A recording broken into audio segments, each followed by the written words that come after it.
ప్రపంచం అంతా నిండిపోయింది. ప్రతి హృదయంలో చెడు ఆలోచనలే, రక్తం, హింస, కేకలు అన్ని ప్రపంచం అంతా మారుబ్రోగుతున్నాయి. తను సృష్టించిన ప్రపంచమే ఇలా పాపంతో నిండిపోవడం చూసి దేవుడి గుండె బాధతో నిండిపోయింది. కానీ ఆ చెడులో కూడా ఒక మనిషి వేరుగా నిలిచాడు. అతను ఎవరు, అతని వల్ల మన మానవ చరిత్ర ఎలా రక్షించబడుతుందో ఈ వీడియోలో తెలుసుకుందాం. Hello guys, welcome back to my channel జైలవ్ Rahul, where Bible breeds and comes out alive. ఇవాళ మన వీడియో వచ్చేసి నోవా ఆర్క్ అన్నమాట. వీడియో చాలా ఇంట్రెస్టింగ్ ఉండబోతుంది. ఎండ్ వరకు చూసేయండి. తెలిసిన స్టోరీ అనుకోకండి, మీ అందరికి చాలా కొత్త ఎక్స్పీరియన్స్ వస్తుంది. అండ్ మీరు మన ఛానల్ కి కొత్తగా వచ్చిన వాళ్ళైతే దయచేసి లైక్ చేసి సబ్స్క్రైబ్ చేయండి. అండ్ మీరు అలా చేయడం వల్ల ఈ వీడియో ఇంకో క్రిస్టియన్ రికమెండ్ అయ్యి వాళ్ళు కూడా ఈ స్టోరీని ఎంజాయ్ చేసిన వాళ్ళు అవుతారు అండ్ బైబిల్ గురించి తెలుసుకున్న వాళ్ళు అవుతారు. సో లేట్ చేయకుండా వీడియోలోకి వెళ్ళిపోదాం.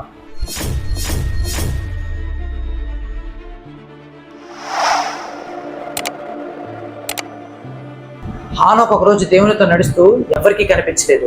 అతను చావును కూడా చూడలేదు, ఎందుకంటే దేవుని అతన్ని తన దగ్గరికి తీసేసుకున్నాడు. కాలం గడిచింది, తరాలు మారాయి. లాస్ట్ వీడియోలో మనం లెమెకు అనే క్యారెక్టర్ దగ్గర ఆగాం కదా. ఆ క్యారెక్టర్ నుంచి వచ్చిన ఒక వ్యక్తి ఇప్పుడు నోవా. భూమి నిండిపోయింది, కానీ మంచితనంతో కాదు. ప్రతి మనిషి హృదయంలో పాపమే. పగలు రాత్రి ఎప్పుడు చూసినా ప్రతి మనిషి ఆలోచనలో చెడుతో నిండిపోయింది. అప్పుడు దేవుడు చూశాడు, ఆయన సృష్టించిన మనిషి ఇలా మారిపోయాడని ఆయన గుండె బాధతో నిండిపోయింది.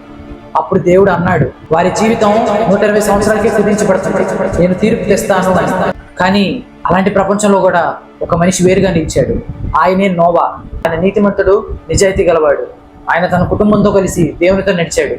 గైస్, మీరే ఊహించండి, ప్రపంచం అంతా పాపంతో నిండిపోయినప్పుడు ఒకే ఒక్క మనిషి మంచిని ఎంచుకొని నిలబడ్డారంటే ఎంత ధైర్యం కావాలి. అదే నోవా అంటే. దేవుడు నోవాతో అన్నాడు, భూమి పాపంతో నిండిపోయింది, ప్రజల మార్గం చెడిపోయింది, ఇప్పుడు తీర్పు సమయం వచ్చింది అని. బలమైన చెక్కతో ఒక పెద్ద పడవ కట్టు. అది సుమారు 450 అడుగులు పొడవుగా ఉండాలి, 75 అడుగులు వెడల్పు ఉండాలి, 45 అడుగులు ఎత్తుగా ఉండాలి. 3 అంతస్తులు, ఒక తలుపు, ఒక కిటికీ కట్టు అన్నాడు. నీ భార్య, నీ కుమారులు, వారి భార్యలతో పాటు పడవ లోపలికి వెళ్ళాలి.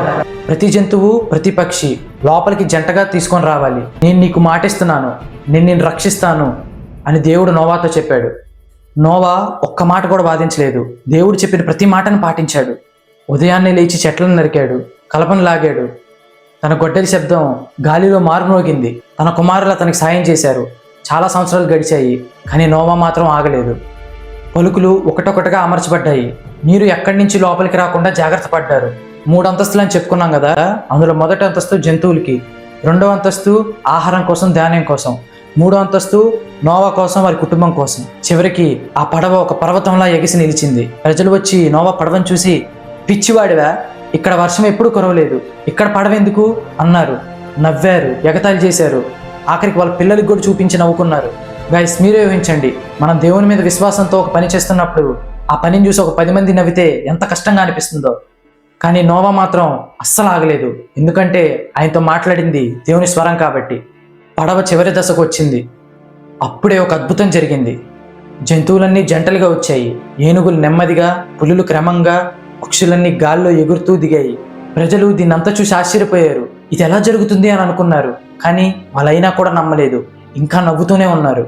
నోవా కుటుంబంతో పాటు జంతువులన్నీ పడవలోకి వచ్చాయి. పడవ తలుపు ఇంకా తెరిచే ఉంది. ప్రజలు ఇంకా నవ్వుతూనే ఉన్నారు.